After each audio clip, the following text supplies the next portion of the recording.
Sesawi Core Yesus channelnya renungan harian, inspirasi kehidupan dan portal media iman Kristiani.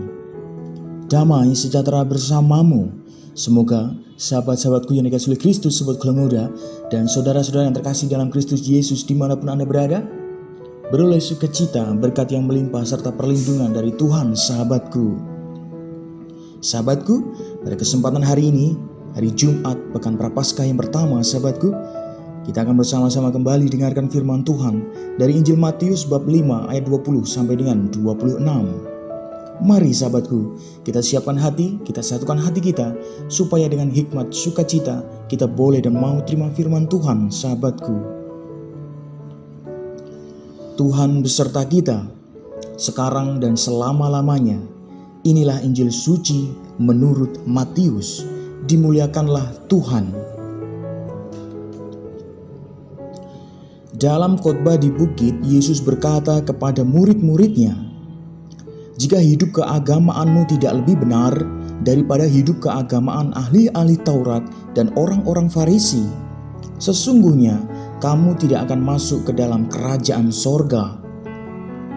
Kamu telah mendengar yang difirmankan kepada nenek moyang kita, jangan membunuh, siapa yang membunuh harus dihukum. Tetapi aku berkata kepadamu, setiap orang yang marah terhadap saudaranya harus dihukum. Siapa yang berkata kepada saudaranya kafir harus dihadapkan ke mahkamah agama, dan siapa yang berkata jahil harus diserahkan ke dalam neraka yang menyala-nyala. Sebab itu, jika engkau mempersembahkan persembahanmu di atas mezbah, dan engkau teringat akan sesuatu yang ada dalam hati saudaramu terhadap engkau, tinggalkanlah persembahanmu di depan mezbah itu dan pergilah berdamai dahulu dengan saudaramu, lalu kembali untuk mempersembahkan persembahanmu itu.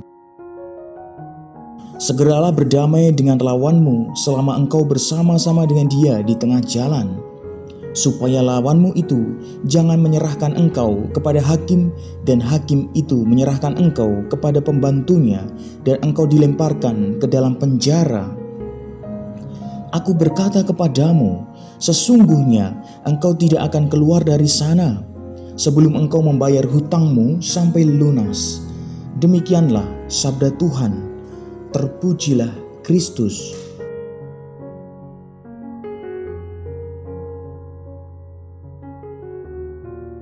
Sahabatku yang dikasihi oleh Kristus, sobat Keluarga Muda, dan saudara-saudara yang terkasih dalam Kristus Yesus dimanapun Anda berada. Jika orang fasik bertobat, maka segala kesalahannya tidak lagi akan diperhitungkan Tuhan, sahabatku. Dosa-dosanya diampuni.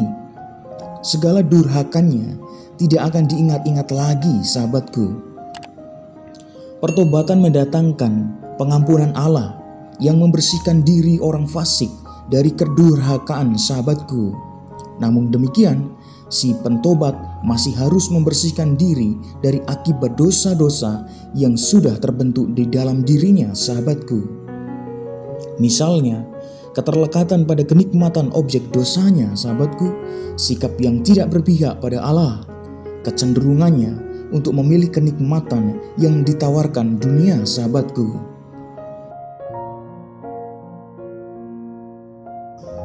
Akibat-akibat dosa ini akan dihapuskan jika si pentobat berhasil melakukan keadilan dan kebenaran, sahabatku. Pentobat diselamatkan nyawanya dalam hidup, sahabatku yang dikasihi oleh Kristus.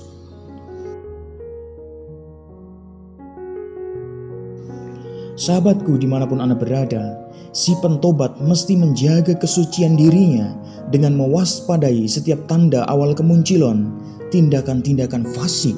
Misalnya ucapan kafir, jahil, permusuhan dalam hati, marah, cemburu, dan lain sebagainya, sahabatku.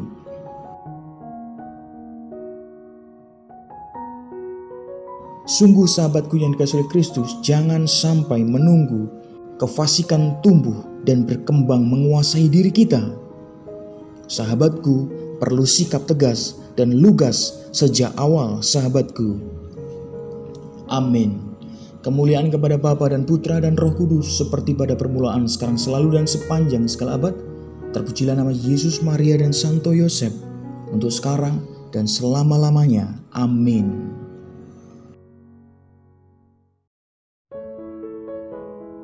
Sahabatku, mari kita satukan hati dan pikiran kita. Kita mohon berkat dari Tuhan. Marilah berdoa. Dalam nama Bapa dan Putra dan Roh Kudus. Amin. Ya Bapa yang Maha Rahim, ampunilah dosa-dosa kami. Bantulah kami dengan kuasa Roh Kudus-Mu untuk membersihkan diri kami dari segala dosa dalam diri kami ya Tuhan. Didiklah kami agar mampu bersikap lugas dan tegas melawan setiap tanda awal dari kefasikan kami. Pakailah hidup kami ya Tuhan menjadi sarana firman-Mu yang hidup, dan hidup kami semakin menjadi berkat. Biarlah yang terjadi dalam hidup kami ya Tuhan, terjadi seturut kehendak-Mu. Kemuliaan kepada Bapa dan Putra dan Roh Kudus, seperti pada permulaan, sekarang, selalu, dan sepanjang segala abad. Terpujilah nama Yesus, Maria, dan Santo Yosef, untuk sekarang dan selama-lamanya. Amin. Dalam nama Bapa dan Putra dan Roh Kudus. Amin. Sahabatku yang dikasihi oleh Kristus, terima kasih banyak sahabatku, kita sudah bersama-sama dengarkan firman Tuhan dan renungkan bersama. Sahabatku, sebarkan video ini supaya banyak orang semakin terima berkat, supaya banyak orang disembuhkan, supaya banyak orang terima jalan Tuhan. Sahabatku, hidup kita penuh berkat, hidup kita penuh sukacita, hidup kita penuh kesejahteraan. Yang gelap diberikan terang, yang buntu diberikan jalan. Sampai jumpa di renungan harian episode selanjutnya. See you later. Bye-bye. Berkah dalam, Tuhan memberkati.